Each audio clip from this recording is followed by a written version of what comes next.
Hello everyone, welcome to Momma Jo's Kitchen. I am in the middle of trying to make supper or dinner for my husband Michael. So I thought, since I had most of these ingredients I had on hand, I did run out to the store because I could have sworn that up in my cabinet I thought I had a can of Rotel, because that's something that I always keep on hand. But I must have used it all up and thought I had a couple more cans up there. You know, they make all kinds of different Rotel.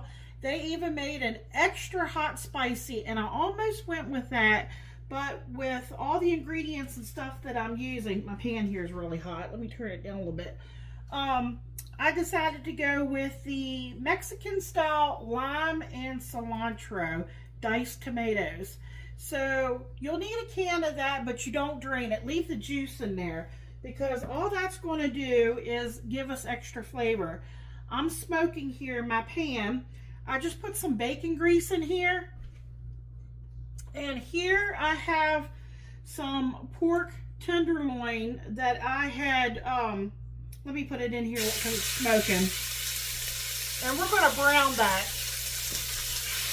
I weighed it. There's about 14 ounces, so about a pound would be really good for what we're making today. Okay, what I'm going to do is I'm going to let it kind of brown a little bit, but it's going to finish cooking in our stew. That's what we're making today. We're making a Southwest Mexican, or not Mexican, I would call it Southwest pork stew. Okay, so here's some of the ingredients that you're going to need. In my strainer over here, it's been hanging out. I've got it all in there. I've got a can of whole kernel fire roasted corn, and I've drained the liquid off of that. Now this is optional. I decided to put some potatoes in there because this is a stew and I want it to be filling for my husband. I put diced white potatoes. So everything is pretty much cooked, so it doesn't, except for our meat, and we have to saute a few vegetables. Then all we have to do is throw everything together, and once it comes to temperature, it'll be ready to go. I had this up in the cabinet, black beans. I put them in the strainer first, and if you ever see the liquid that's in it, it's kind of milky, or like it's not a clear. So I put it in the bottom of the strainer, and then I dump all my other canned vegetables on top, and that will help rinse your beans off. And then I had this up in the cabinet. I think green lima beans would be really good in that. Now you could tailor this to your liking. You know, you could do corn and the beans. You know, maybe you don't want the potatoes. You know, you can use the vegetables that you like. I'm trying to use up some of the stuff that I've had up in the cabinet, and that's why I decided to go with the pork stew. And the weather, you know, Michael loves his food steaming hot. It doesn't matter what time of the year it is. He loves to eat his food, and I'm the total opposite. I like my food just warm temperature. I can't eat or even drink coffee or anything hot. So, yeah, he loves anything like this. But this is great, you know, with the, you know, the seasons are starting to change. It's starting to get cooler. This is something else that I had up in the cabinet. I decided I had to open it and use it. It still has a good date on it. I was trying to see the date on here. September 11th of 25. So it was about time that I opened and used it. This is Goya.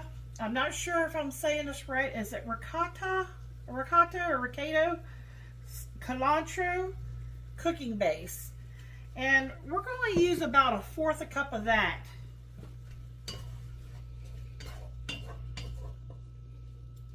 I'm just going to use the same pan. You know, there was no need. I could have gotten my skillet out and, you know, sauteed my meat and everything in that, and then I would have had to pull this out. So we're just going to do it all in the same pan. Okay, so let's talk about what this is. I had this up in my freezer back when I made the tacos, burrito tacos, beef tacos. That's on my channel too if you'd like to see it. This was a can of Chipotle in adobo sauce. And I used what I wanted out of the can. And I had some left. I didn't want to waste it. So I put it in this bag and put it up in my freezer. And I took it down and thawed it. And I've only taken about 1/4 of a cup. I have to see, you know, if this is going to be, you know, it's not going to be too spicy for my husband. But, you know, you may want to start off with a smaller amount and then taste it. You know, if you want to add more later, you could. We have some spices over here. We have some lime juice. This will go in last. Or if you have some fresh limes, you could cut some wedges and you could let your family just squeeze some lime juice over top of that, their stew, if they wanted to do that. And we're going to use some tomato sauce, some Rotel. We'll use a cornstarch slurry thickener only if I feel like it needs it. You know, I'll just wait until I get everything in there and see how it comes together at the end. And I picked this up at my local Food Lion. This is Swanson. It's sipping broth, but it's bone broth, chicken broth. You could just use plain chicken broth, but I feel like the bone broth, you know, bone broth is more expensive than, you know, plain chicken broth. And since this is, you know, like if you don't feel well, you know, you just heat it up in the microwave and it comes with a little lid. I think I threw that part away. You know, I'm just going to use this for flavor. Okay, so here the meat is done what I wanted it to do. So I'm going to remove it to this bowl temporarily.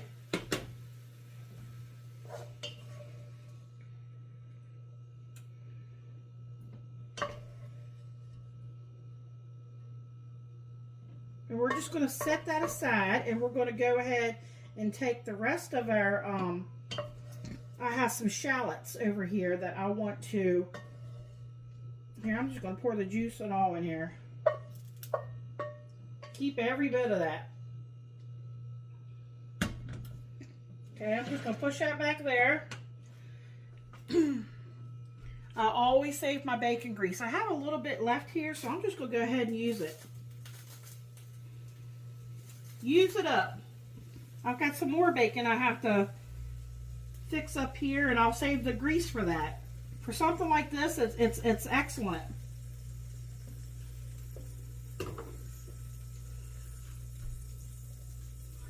This was a nice large shallot, and I peeled it, and instead of dicing it, I actually sliced them so I have kind of like strips. And if I had to guess, there's probably about 1/2 of a cup there. If you feel that's too much, cut back to about 1/4. But this is a nice, going to be a nice large amount of stew.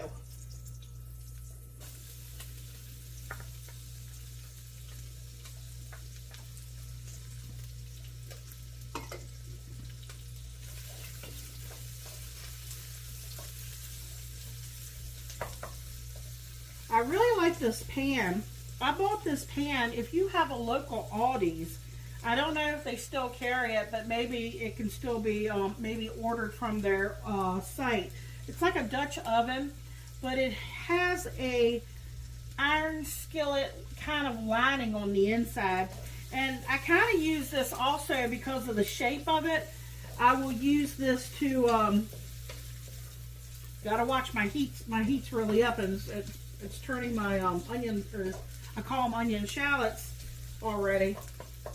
The only thing is you got to be careful. If you wash it, especially like by hand, or even if you, I don't have a dishwasher, but you want to make sure you immediately dry it out really well and season it, you know, with some oil or stuff, or you'll get like a rust coating on it. And that has happened on my pan. I can still use it though. Okay, I have over here, I would say it's about a teaspoon and a half. It was a decent size garlic clove. That's going in.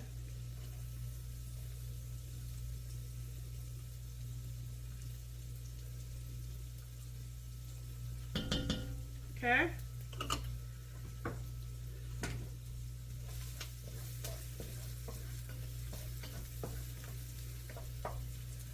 All right, soon as it doesn't take long. I'm just making have just my garlic so it starts to release. It doesn't take long. The oil's in it. We'll start adding some other stuff to this. Okay. This is the Goya Culantro cooking base. And I will let you know the exact amounts I use because I wrote it down. And I can't remember, I think it's 1/4 of a cup. That's going in.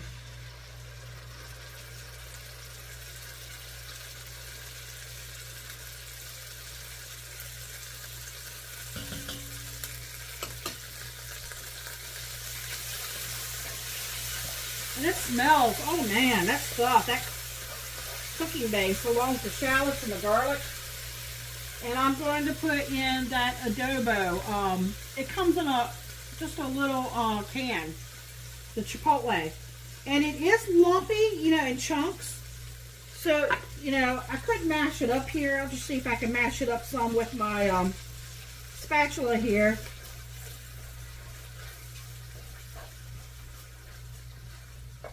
Michael will get a big chunk of that.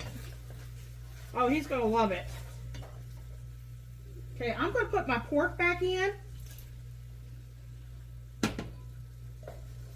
Now, guess what? We're going to start adding spices, and we're going to add all of our other goodies to this. So if you don't want any chunks in there of those Chipotle in the adobo sauce, you could put them through a food processor. This is also going to continue to cook down a little too. Man, I wish you all I could bring you down here and show you that. It smells so good. All right. I did not drain my rotel. I'm going to put that whole thing in there with the tomatoes and everything.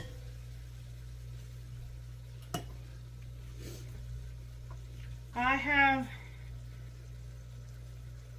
33.5 ounce Hunt's tomato sauce.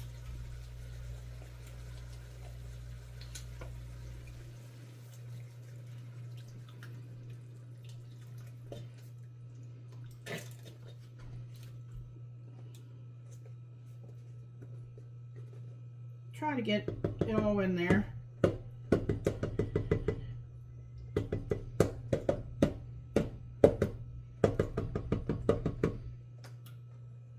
Okay, that's most of it. Let me give it a stir.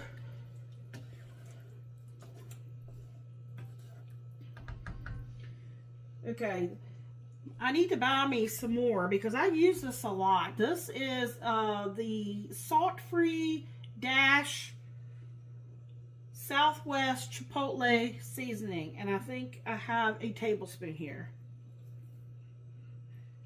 Like I said, if you don't want it to be spicy, you don't have to make it spicy.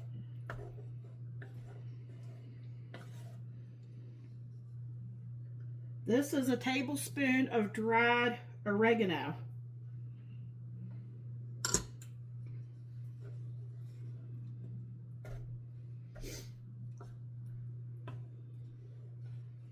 Turn my heat back up a little bit since I'm adding stuff.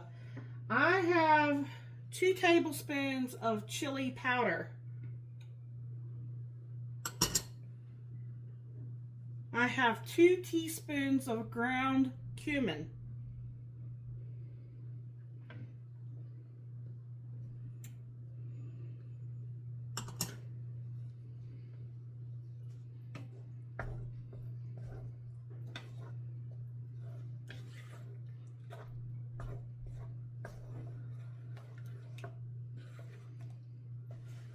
And as everything starts to, you know, melt together and heat, it's going to release a lot of the flavor. So you'll want to taste it in a little bit to make sure, you know, if you need to adjust any of your seasonings.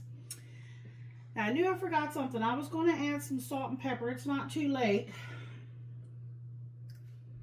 I'll go ahead and add this bone broth, and then I'll add my drained vegetables over there.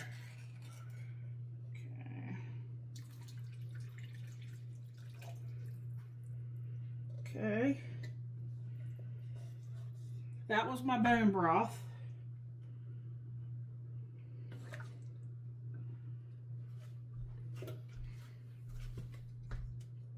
Here's the veggies. They're going in.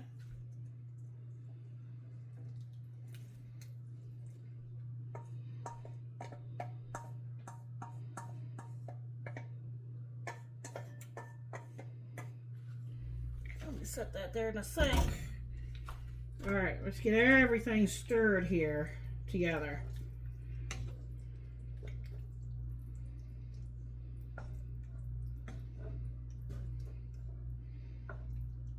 Okay, right now it seems to be a good consistency, but I'm going to let this come to temperature.